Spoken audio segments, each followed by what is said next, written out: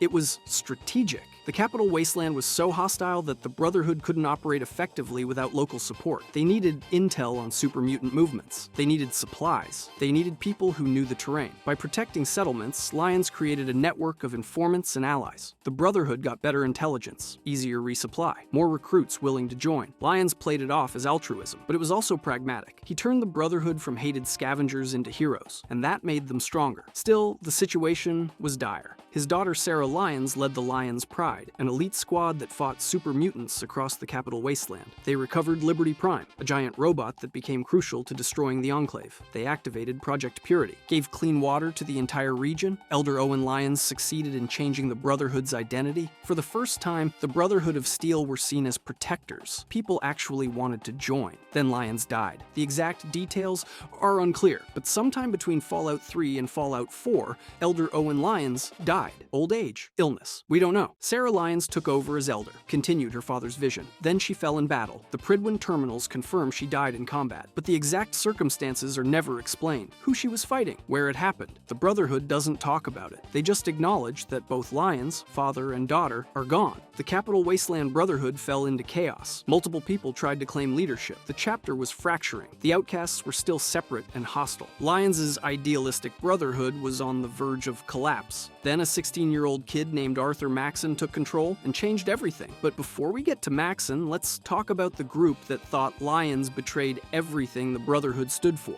And honestly, they had a point. Brotherhood Outcasts. Imagine dedicating your life to the Brotherhood's mission. You walk across America, fight for years to establish the East Coast chapter. You're finally securing advanced technology in the Pentagon. Then your elder decides that actually, forget all that. We're going to play Wasteland heroes instead. That's how the Brotherhood Outcasts were born. And you know what? I respect it. They didn't see themselves as traitors. In their eyes, they were the true Brotherhood of Steel. Lyons was the one who'd abandoned the mission. They believed the Brotherhood's purpose was preserving and controlling technology, not fighting wars to protect Wastelanders who'd probably just destroy themselves anyway. So, in 2027, about half of Lyons' chapter walked out. They took their power armor, took their weapons, told Lyons he'd betrayed everything they'd fought for, and left him to die. They established their own base at Fort Independence, continued the original mission. They still called themselves the Brotherhood of Steel, but everyone else started calling them Outcasts. The name stuck. The Outcasts were ruthless about their mission. They scavenged technology from anywhere. They occupied the Virtual Strategic Simulations facility, attempting to hack a pre-war armory that was locked behind a virtual reality military simulation. They attacked raiders and anyone else who had tech they wanted. But they had a massive problem. They were stuck.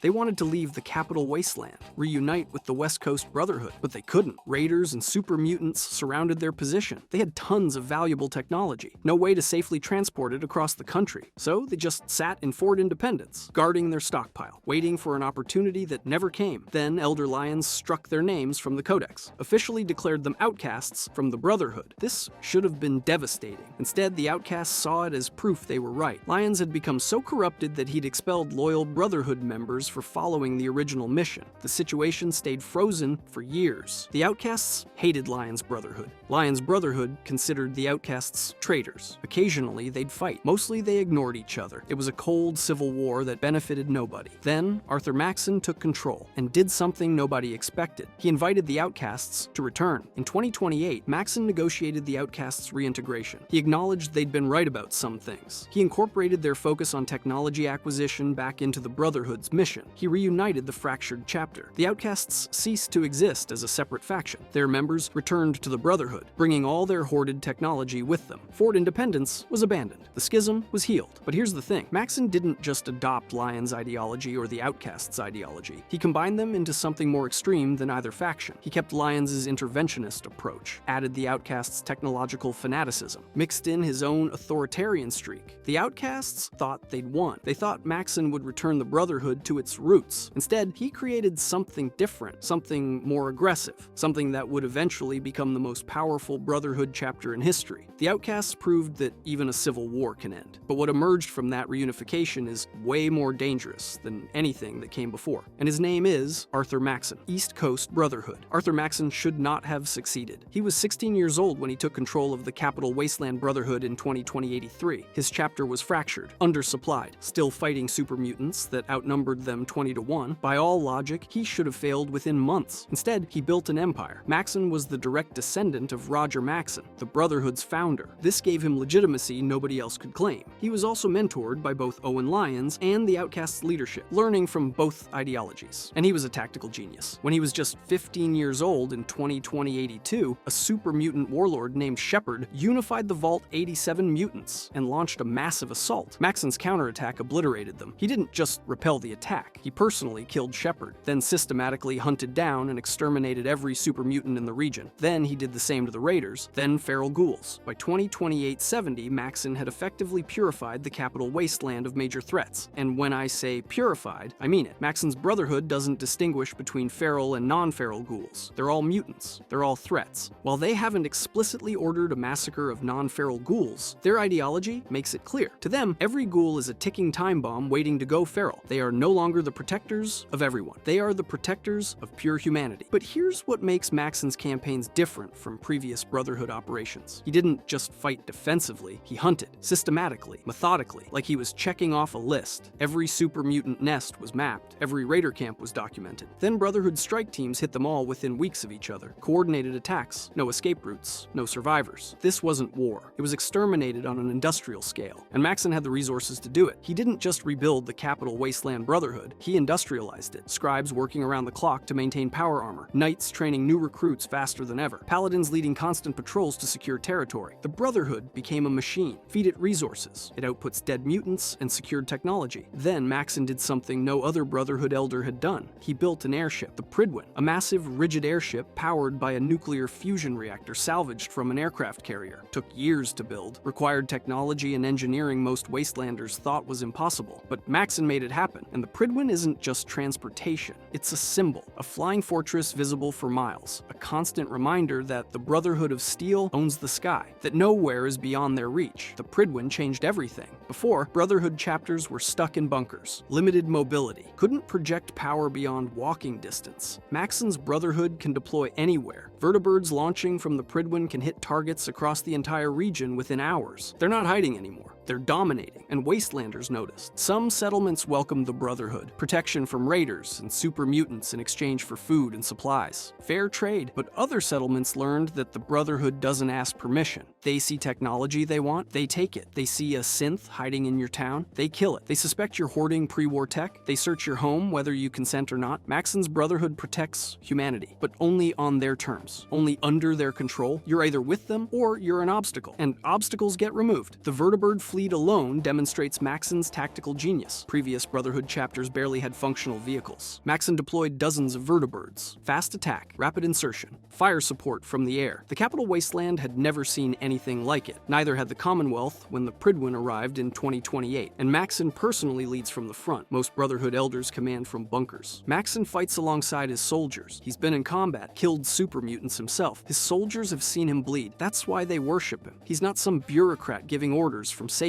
He's a warrior leading warriors. And to the Brotherhood, that makes him the perfect elder. With the capital wasteland secure, Maxon sent the Prydwen to the Commonwealth in 2087 to deal with the Institute's synth infiltration. But Maxon's Brotherhood is different from what came before. He combined Lyons' interventionism with the Outcasts' technological obsession, added his own authoritarian control. The result is a faction that actively protects settlements from threats, hoards all advanced technology for Brotherhood control, hunts down and kills synths, ghouls, and super mutants, regardless of whether they're hostile, demands absolute obedience from its members, and considers itself the rightful ruler of the wasteland. Maxon's Brotherhood sees itself as humanity's only hope. They believe they're the only ones responsible enough to wield advanced technology. They think mutants are abominations that must be exterminated, and they're willing to go to war with anyone who disagrees. In the Commonwealth, this leads to multiple possible outcomes. The Brotherhood might destroy the Institute and take control of their technology. They might get destroyed by the Institute or Railroad. They might form an uneasy alliance with the Minutemen. But regardless of the outcome, Maxon's East Coast Brotherhood represents the strongest, most advanced, and most aggressive Brotherhood chapter in Fallout history. They have the Prydwen. They have Liberty Prime. They have advanced power armor and energy weapons. They have training and discipline. They have vertibirds for rapid deployment. But here's what nobody talks about. Maxon's Brotherhood is also a cult of personality. The soldiers worship him, not respect, worship. They call him the best of us. They talk about him like he's a messiah sent to save humanity. Scribes describe him as what every Brotherhood member should aspire to be. That's not normal military respect. That's fanaticism, and it makes sense. Maxon took a fractured, dying chapter and turned it into an empire in less than a decade. He won wars. He reunited the Outcasts. He secured the capital wasteland. He's Roger Maxon's direct descendant. To his soldiers, he's proof that the Brotherhood is destined to rule the wasteland. But here's what most players don't realize. Maxon didn't break away from the West Coast. He won them back. After reunifying the Outcasts and the Lyons Loyalists, the High Elders in California were so impressed that they officially appointed him Elder, the youngest ever, and gave him their blessing. Instead of breaking away, Maxon did the impossible. He reunited the East and West after years of silence. As of 2028-7, the East Coast Brotherhood under Maxon is a military superpower. Lost Hills is dying.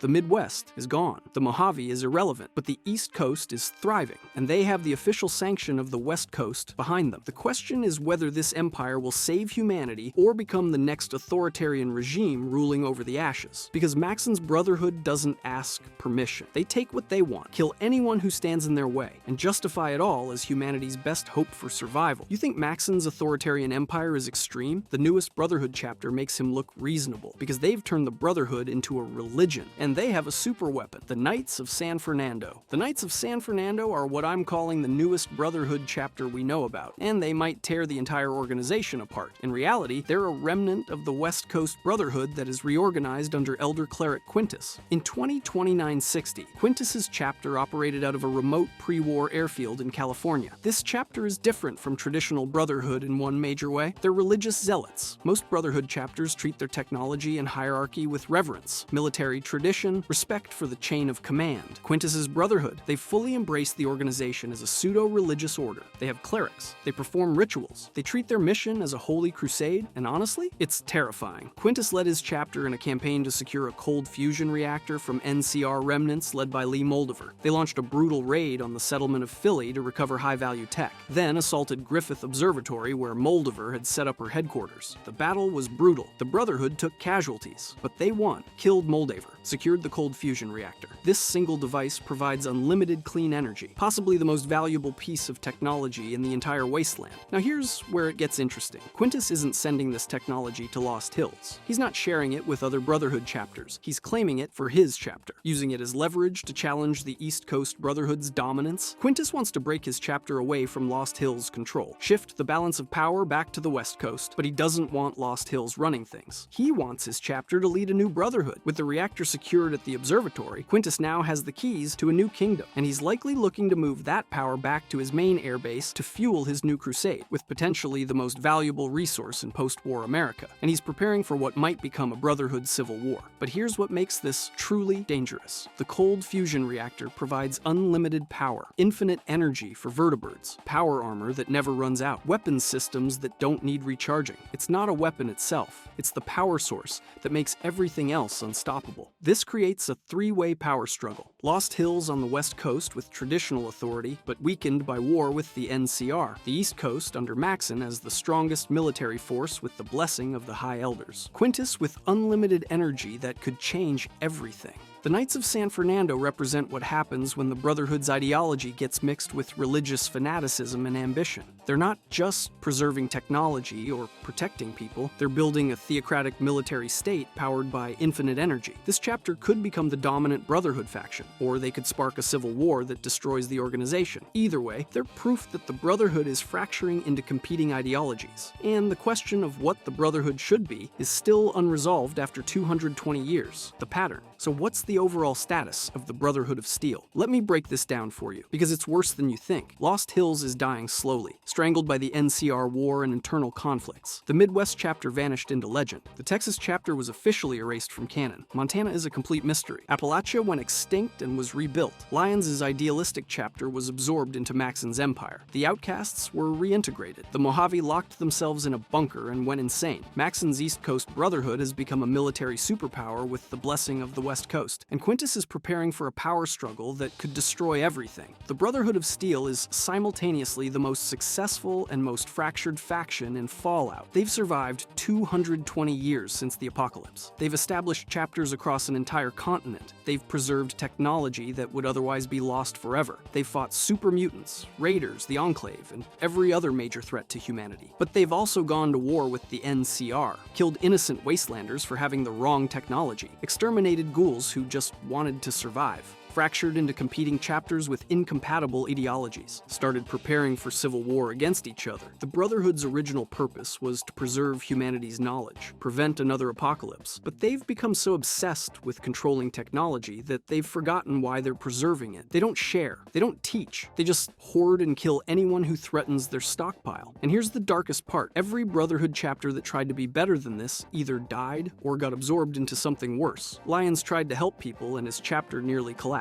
Taggarty fought to save Appalachia, and her entire chapter was wiped out. The Midwest tried to build a real civilization, and they vanished. Meanwhile, the chapters that stuck to the original isolationist mission are also dying. Lost Hills is losing the war with the NCR. Montana might already be extinct. The Mojave locked themselves in a tomb. The only Brotherhood chapter that's thriving is Maxon's East Coast Brotherhood. And they're thriving specifically because they're authoritarian, militaristic, and willing to exterminate anyone they consider a threat. They're successful because they're the Brotherhood's worst instincts amplified. So what's the fate of the Brotherhood of Steel? It depends on which chapter you're asking about, but overall, the Brotherhood is dying. Not quickly, not dramatically, just slowly fracturing into competing factions that might eventually destroy each other. They survived the apocalypse. They survived super mutants. They survived the Enclave, but they might not survive themselves. The Brotherhood of Steel started as a small group of soldiers trying to preserve hope in the wasteland. They've become a fractured military organization